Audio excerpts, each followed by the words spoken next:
Have you ever wondered how to get information about your computer's operating system using JavaScript?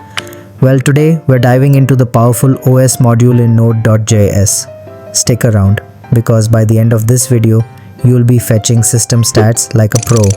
Alright, so when you're working with Node.js, you get access to a bunch of built-in modules, and one of them is the OS module. This little gem lets us retrieve details about our system, like the total memory, free memory, the current user, and even the system uptime. Let's take a quick look at how we can use it. First things first, we need to load the OS module. Just like other modules, we use the require function. Here's how: const os equals require os. Boom. Just like that, we have access to a bunch of useful methods. Let's try getting the total memory and free memory of our machine. Const total memory equals os.totalmem. Const free memory equals os.freemem.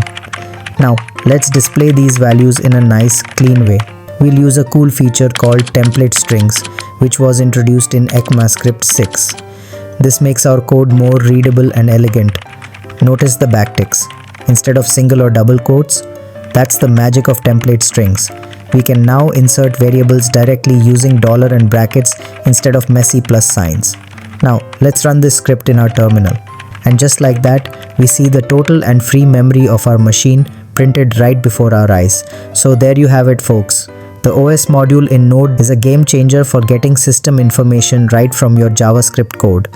Try it out, play around with different methods, and let me know in the comments what cool things you discover. If you found this video helpful, don't forget to like, subscribe, and hit that notification bell so you never miss out on more awesome coding content.